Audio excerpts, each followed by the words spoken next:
अस्सलाम वालेकुम। BTV news के साथ मैं हूं निदा अरशद। नजर डालते हैं न्यूज हेडलाइंस पर। वजीर खारजा शाह महमूद कुरैशी ने कहा है कि अफगानिस्तान के मामले पर ट्रंप और नई बाइडन इंतजामिया की सोच एक है। उन्होंने कहा कि अमरीकी वजीर खारजा से अफगानिस्तान के मामले पर तफसीली गुफ्तगू हुई है। पाकिस्तान जो किरदार अदा कर सकता है इस पर गुजारिशात पेश की। कौमी एयरलाइन PIA के पायलट के जाली लाइसेंस स्कैंडल में मजीद इंकशाफात सामने आ गए। FIA ने दावा किया है कि सिविल एविएशन अफसरान ने जाली लाइसेंस के लिए पायलट से रिश्वत वसूल की। इस्लामाबाद हाई कोर्ट में वफाकी वजीर science and technology Fawad Chaudhry की नाअहली के लिए दायर दरख्वास्त पर समाअत हुई। चीफ जस्टिस अतहर मिनोल्ला ने दरख्वास्त गुजार से सवाल किया कि अदालत आपकी दरख्वास्त क्यों सुने। इस्लामाबाद हाई कोर्ट के चीफ जस्टिस ने कहा कि अदालतों को सियासी मामलात में इस्तेमाल करने से अदालत का नुकसान होता है। नून लीगी रहनुमा एहसन इकबाल ने कहा है कि लॉन्ग मार्च हमेशा एस्टेब्लिशमेंट से मिलकर हुकूमत को गिराने के लिए होते हैं। इस बार अपोजिशन की तहरीक मुल्क में 72 साल के तरीकेकार को तब्दील कराने के लिए है। मुस्लिम लीग नून के सेक्रेटरी जनरल एहसन इकबाल ने कहा है कि सेनेट इंतखाबात हमारे लिए अहम थे, इनमें हिस्सा लेना था। उन्होंने कहा कि अपोजिशन 4 फरवरी के इजलास में लॉन्ग मार्च पर गौर करेगी। सिंध हुकूमत के तर्जुमान मुर्तजा वहाब का कहना है कि जिस तेजी से पेट्रोल की कीमत बढ़ रही है, इस तेजी से तो इमरान खान ने रन नहीं बनाए। इमरान खान रोज अवाम दुश्मन फैसला करके इनका इस्तेहसाल कर रहे हैं। वफाकी हुकूमत पर तनकीद करते हुए कहा कि मौजूदा हुकूमत अवाम दुश्मन और कोरोना फ्रेंडली हुकूमत है। हुकूमत ने कोरोना वैक्सीन इम्पोर्ट नहीं की, इमदाद में मिली। वजीर आला सिंध को कहा गया वैक्सीन वफाकी हुकूमत को खरीदने दें तो बेहतर होगा। कोरोना के सबब पाकिस्तान में मजीद 63 अमवात, 1220 नए केसेस सामने आ गए। NCOC के मुताबिक पाकिस्तान में कोरोना से अमवात की मजमूई तादाद 11,746 तक पहुँच गई, जबकि मुतासरा अफराद की मजमूई तादाद 5,47,648 हो गई। मुल्क में कोरोना से 5,02,537 अफराद सेहतयाब। जेरे इलाज मरीजों की तादाद 33,365 है।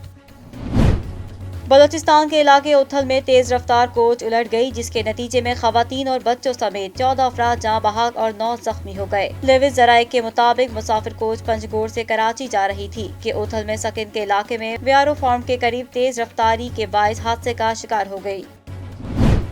कराची में गार्डन पुलिस हेडक्वार्टर्स के करीब एक कार पर नामालूम मुसल्लह मुल्जिमान ने फायरिंग कर दी, जिसके नतीजे में कार में सवार खातून समेत 4 अफराद जाँ बहक हो गए। जख्मी और जाँ बहक अफराद आपस में दोस्त थे। मुशर्रफ कॉलोनी में बड़े पैमाने पर रफाही प्लाटों की चाइना कटिंग का इंकशाफ हो गया। मुशर्रफ कॉलोनी में कोई रफाही प्लाट नहीं छोड़ा गया। खेल के मैदानों, स्कूलों, अस्पतालों के प्लाट्स चाइना कटिंग करके बेच दिए गए। चाइना कटिंग में लियारी एक्सप्रेसवे रीसेटलमेंट प्रोजेक्ट के हुक्काम मुलव्वस हैं। Oil and gas regulatory authority ने LPG के घरेलू सिलेंडर की कीमत में इजाफा कर दिया। ओगरा के नोटिफिकेशन के मुताबिक LPG के घरेलू सिलेंडर की कीमत में 122 रुपए 45 पैसे इजाफा किया गया है, जिसके बाद LPG के 11.8 किलो घरेलू सिलेंडर की नई कीमत 1,863 रुपए 14 पैसे मुकर्रर की गई है। मुल्क में गुज़िश्ता माह के दौरान अशिया खुर्दनोश की कीमतों में कमी न हो सकी और महंगाई की शरह 5.7% रिकॉर्ड की गई। इदारे शुमारियात की रिपोर्ट के मुताबिक गुज़िश्ता एक माह में चीनी 15%, गंदम 8%, घी 6% और कुकिंग ऑयल 3.28% महंगा हुआ। सीनियर नायब सदर Korangi association of trade and industry Farazur Rehman का कहना है 2020 कपास की पैदावार के लिहाज से मुल्क की तारीख का सबसे बुरा साल रहा है। 20% फैक्ट्रियां बंद हैं, जिसके बायस हजारों अफराद को बेरोजगारी का सामना करना पड़ रहा है। अमेरिका के सदर जो बाइडन ने म्यांमार में मार्शल लॉ की मजम्मत करते हुए पाबंदियां आयद करने की धमकी भी दी है। सदर बाइडन ने अपने बयान में कहा कि आलमी बरादरी को मिलकर बर्मा की फौज पर इक़्तिदार वापस मुंतखब नुमाइंदों को मुंतकिल करने, सियासी कैदियों और सिविल हुक्काम की रिहाई के लिए दबाव डालना चाहिए। विमेन पाकिस्तान की सदर मुमताज कानून दान एडवोकेट रुबीना मोहसिन इंतकाल कर गईं। मरहुमा एक्टिव ग्रुप मेंबर भी थीं और इंतहाई मुखलिस खातून थीं। Women Pakistan, Pakistan women rights association, Balochistan women business forum, Balochistan reforms, women think tank, working women alliance समेत गवर्नर बलूचिस्तान अमानुल्लाह खान यासीन जई ने रुबीना मोहसिन राजा एडवोकेट की वफात पर गहरे रंज और दुख का इजहार किया और लवाहिकीन से इजहार अफसोस किया।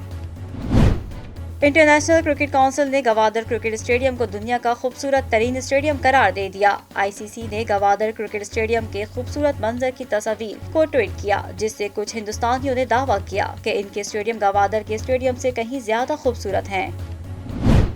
نیوز اسٹوڈیو سے فی الوقت اتنا ہی. مزید خبروں سے باخبر رہنے کے لیے وزٹ کیجیے ہماری ویب سائٹ www.btn.tv. لائک کریں ہمارا فیس بک پیج btv.pk. فالو کریں ہمیں انسٹاگرام پر btv_pk. اس کے علاوہ سبسکرائب کریں ہمارا یوٹیوب چینل بدر ٹیلی ویژن نیٹ ورک.